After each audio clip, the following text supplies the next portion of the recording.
Hello, and welcome to another episode of I Just Want to Be Included. My name is Veronica Olson, and today my friend Kristy joins me for another difficult conversation. Kristy's daughter has dealt with severe mental health issues that have taken her and the family to different Psych ERs and inpatient hospitals in the state of Michigan. To put it nicely, there is room for improvement. The situations some of these kids and families find themselves in while trying to seek help is heartbreaking. As always, I ask that you listen with an open heart and mind. These are not easy conversations, but they are important. We need to find ways to provide better care and resources to those around us.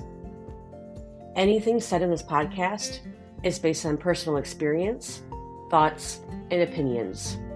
Nothing said should be taken as professional advice. Always look in your community for help to deal with whatever issues you or your family might be facing. Enjoy the episode. All right, today I have my friend Kristy here with us, and today we're going to talk about a topic that is not an easy one, and it's specifically dealing with the Psych ERs and hospitals in the state of Michigan.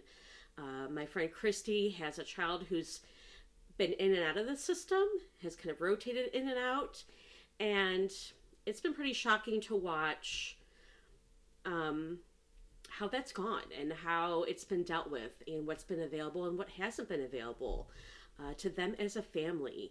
And today we were specifically talking about minors with the Psych ER and the hospital system because that's what Kristy has experienced. So keep in mind when we're having this conversation, we're talking about kids, people under 18, who end up in the Psych ER and try to get help from there. So Kristy, welcome. I'm very glad you're here today. Well, thanks for having me. Absolutely. So yeah, I mean, we've had a lot of conversations about this because it's really been a roller coaster going through this, like for our family, for me, for our child, and just figuring out how to navigate this system and how it works. So really, I wasn't familiar with the fact that there is even a Psych ER until about a year and a half ago when we first went to it. I didn't realize that there was a special place just to deal with mental health issues, and so just kind of a eye-opening to see that and see how it works. Having worked in healthcare myself, I mean, I know what to expect in an emergency room. I know what to expect for an admission somewhere, but as far as mental health, it's a lot different. Yeah. And we've been, like you said, navigating that. Yeah. That's a nice term to use. Navigating that. So first talk about, because I think this was new, certainly to both you and me, because it wasn't something I'd really heard about. People taking their kids to a Psych ER. What circumstances happen to land you specifically in a Psych ER versus like a regular emergency room or urgent care? So how we happened there the first time is that I had called my child's pediatrician a few days prior and just asked about increasing her antidepressant. Mm-hmm. And the nurse on the phone was really great. She just said, we absolutely can do that. You know, we're managing her antidepressant, but I do want to let you know that, you know, if her system, you know, her symptoms get worse, her depression gets worse, that there is a Psych ER, and that's where I recommend you take her for that type of issue. And she told me where it was, what hospital it was at, and that they were open 24/7. And it was really nice to know that there was a place for that type of issue because it's hard to know when it's a mental health thing, what's an emergency. Yeah. Because, okay, you cut yourself, you're bleeding. That clearly, okay, emergency. Right. You know, chest pain, or I think I've had a stroke. Yes, that's definitely an emergency. Right. But, you know, thoughts of, I'm really depressed, I'm thinking about ways to kill myself, I have taken a bunch of medications and I don't know what's in them. Like that, you know, that is where we have ended up in the Psych ER. And, on some of those occasions, because we've been there a few times, they send us to the pediatric ER first. So, like with a medication overdose, they need to make sure that the child is medically all right before we deal with their mental health needs. Okay. So, and that goes for cutting as well. My child has needed stitches for that. And so that we end up going to the pediatric ER prior. And once she's cleared medically, then we go to the Psych ER. And a little bit about what that's like. I mean, with any emergency room, you start with someone triaging or figuring out what you need and how urgent it is. Sure. So they would bring my child in to talk with a nurse separately, and I would talk with a social worker to kind of just talk about the circumstances that brought us there. Right. And it also gives the child like time to talk without their parent there, because really some of them say everything in front of their parents, some of them won't say anything in front of a parent. Yep. So they need to do that separation. And then what happens is a psychiatrist will come and talk with the child and then with the parent, usually separately, so that we both have kind of the ability to talk about things without the other there. Right. So that we're open in talking about the situation. Sure. So really what happens there is that the psychiatrist and the social worker talk about all the things, and then they bring the parent in the room to talk about what the options are. Okay. And really there's 3 different options when you go to the Psych ER. One, your child's okay to go back home. We've stabilized whatever the situation was, whatever this crisis is. We've stabilized it. You can take them home. Okay. 2, they could set your child up with a partial hospitalization program, which is a day program. Yep. That's usually like a 4 to 6 hour a day thing, if they think that your child could benefit from that. Okay. And then the 3rd is the more serious of the situations, and that's an acute psychiatric hospital admission, which many of the times is what my child needed. Right. When we were in the emergency room, just given the extensive harm to self and the risk of that happening again. She really needed a more controlled environment in those times. Sure.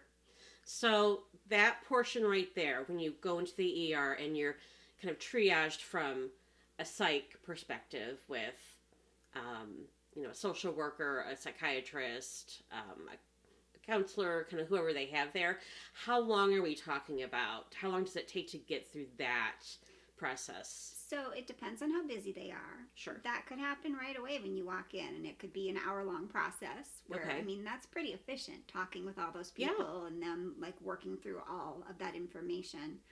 And then it could actually take 2 or 3 hours, before all of that stuff gets done. I'd say they're pretty efficient at that triage part and figuring out what the problem is and what you might need. Okay. Then is the tricky part, because if you need a hospital admission, that part isn't very smooth at all. Right. Yeah. And that's what we're going to spend our time on. Most of the conversation is going to spend on that. So after they kind of triage, assess the situation, and figure out which one of those options your kid needs next, I'm assuming they come to that conclusion pretty quickly. As, they triage, they see what's going on, and then they decide pretty quickly, go home, outpatient program or inpatient program, basically. At that point, then are you still stuck in the ER, or are you sent home? Kind of what happens at that point? So at that point, if the social worker works on whatever the discharge plan is, or whatever the plan next is. Okay. So if you're going home, the social worker will put together usually a safety plan, especially if your child came in with depression or self-harm, anything like that. And they do like a safety contract and plans on how you're going to check in with your child and how you're going to manage this as a family. And then the social worker, if you needed any outpatient resources, would work on getting that and getting all of the contact information for you if they can't set it up at that moment. Okay. Because sometimes you're there in the middle of the night. Sure. But as far as inpatient, if you need that, then the social worker also works on that. They put together what they call a packet, which is basic information about your kid, and they submit it to any of the, I want to say there's about 11 hospitals in the state of Michigan that will take adolescents for psychiatric needs. So they basically send that information to different hospitals and see if they have a place for your child to go. And the hospital we were at has an adolescent psych unit as well. So that's also a possibility, is staying within that facility. But most of the options are not on-site or even close by. Right. And we live in, the Detroit suburban area. So that's like, the largest area in Detroit doesn't have a lot of those options. Right. Largest area in Michigan, I should say. You're still looking at possibly going a couple hours away. Right. To find just a bed.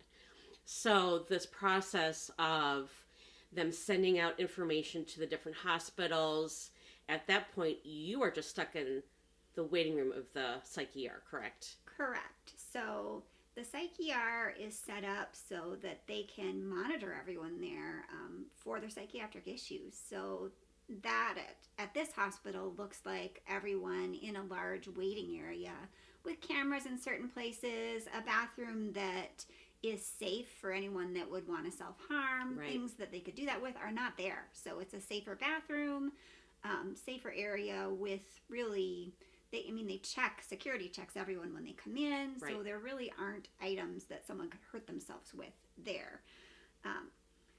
So there's both the good and the bad. They can handle a lot of patients there at one time with less staff. But the bad is when you're waiting for a bed, you're in this waiting area with everyone else that's coming and going with their mental health issues. Right. And it's not just children. It's all ages at the Psych ER. So I've seen kids there as young as 4 all the way up to, adults that are, seniors. Wow. And whatever issues they're there with, you kind of get to see and overhear. Not for their interviews and things, there's consult rooms for that, but if there's a behavior they're dealing with, or if they're crying or upset or arguing with a family member on the phone, you are in that room and you're hearing all of that stuff and seeing all of that stuff while you're waiting. While you're in crisis. Right. Basically because you're there, because there's a crisis situation with, your child. And so to be in that area when everyone else is in a crisis situation, whether they're adult by themselves or they're, another family with a child, that's a lot. It is to deal with it. It is. And you sit there 24/7, so day and night. There are chairs. There is one couch in the whole waiting area, and then like 3 of these chairs that are taller and have like padding on the sides, so maybe you could lean against it and sleep. Yeah. But otherwise, it's just chairs, and so we'll see people pulling chairs together to try to sleep, laying on the floor. It's not... ERs are not meant to be there that long, basically. Right. They're meant to triage people and then you move. So when you end up waiting there for a bed, we've waited as little as a day and a half, and I think that was the first time we went in. Okay. And we were like, wow, we had to sleep overnight here. Like, that was rough. Yeah. It was rough, but okay, we got our child what she needed. She's now an inpatient, and we can rest a bit knowing that she's in a safe place. Right. Yeah, it's still stressful, but we know that like her behavior, someone's watching them to make sure that she's safe. Yeah. Yeah. So. But, everybody's stuck in this environment. And once you're kind of stuck here and you're in this holding pattern of waiting for a bed to open up somewhere to get a response from one of these 11 hospitals, what is happening? What kind of care is being given? So really, they give medications that are already ordered. So that happens. Vital signs are taken, I think, like 3 or 4 times a day while you're there. And then the nurse comes by and checks probably about every 4 or 5 hours. I hear them check on mood and any pain, just to check in and see how your child is feeling. And then meals, you can order them. They come through the hospital cafeteria menu.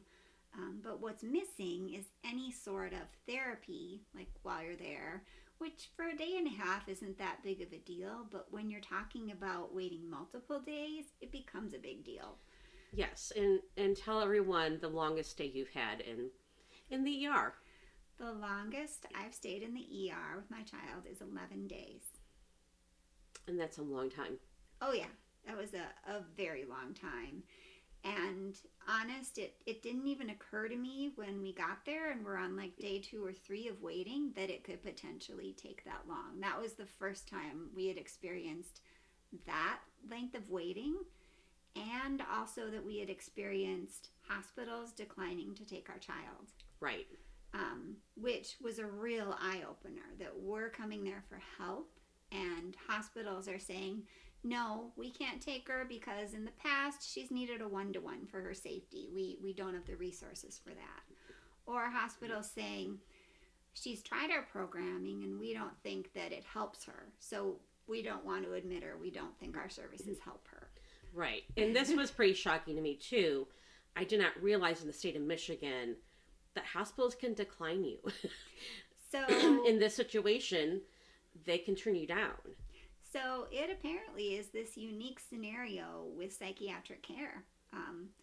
With medical care, I think that would be a lawsuit. Yeah. Waiting to happen. And so I did actually reach out to the patient advocate during one of our last waits there. And I told them that I felt like my child was being discriminated against. Yeah. Because really that's how it ends up feeling. So we're sitting there waiting for a bed for her, which they've established she needs, and we feel she needs for her safety. We can't take her home because we worry that she's not going to survive that. Right. So here we are sitting and waiting and seeing other people come in around her age, same gender. They're there and they get admitted. Yeah. And that just, after you've been waiting there a couple of days, it brings tears to my eyes every time. Like the fact that my kid isn't important enough for you to decide to help is how it feels. So when I told the patient advocate, I'm like, I feel like she's being discriminated against because of her chronic mental health issues. Right. And they take a discrimination claim pretty seriously. And what he had said to me was, well, that can't be the case. It must just be a misunderstanding, that they just maybe don't have a bed ready for her yet. I will call and check on it. I'll get back to you. And I think the patient advocate was a little surprised himself when he got back to me to say, well, I spoke with the director of the child psych unit, and they don't take patients in the order that they arrive. Right. It depends on the needs and the mix of patients on the unit and what kind of patients will mix well or go well there. So lots of factors. Yeah.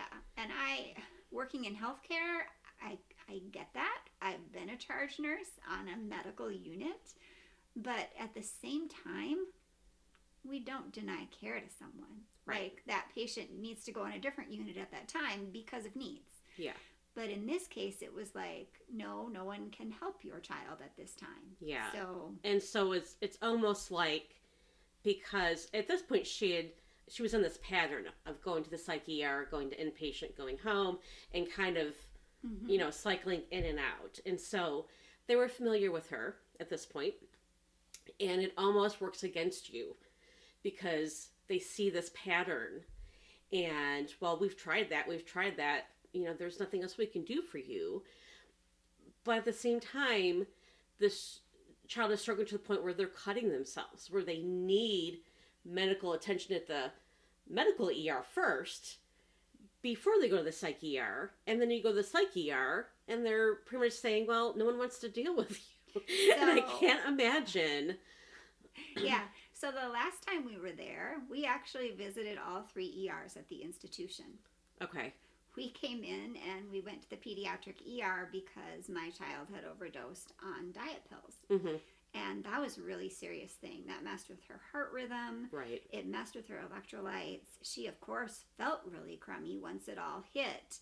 And so she really needed medical attention right away, which they did in the peds ER. And then Psych actually came over to see her while we were there to do the assessment. And once she was deemed medically stable, which was about maybe 12 to 14 hours after we got there, then they transferred us over to the Psych ER, which is just that waiting room. Yep. And really no one saw us over there at that point because they had already assessed her when she was over in the Peds ER.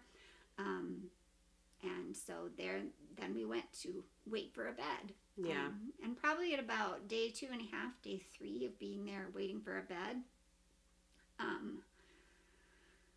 my child was not feeling well. They couldn't get a blood pressure on her. And when they did, it was like 60s over 40s. She's like, I just want to sleep. She was not feeling good. And due to that, and due to her not really staying awake so well, they ended up rushing her to the adult ER because it's right across the hallway from the Psych ER. So, we went from sitting in that waiting room to bringing her over there, getting x-rays right away, running labs right away, checking vitals. And, thankfully it was nothing serious. They figured it was some sort of like vasovagal reaction where maybe she was reacting to some pain she was having. And so we ended up back in the Psych ER after that. Right. And I would say a day or two after that, we got the worst news we've ever gotten when we've been in the Psych ER.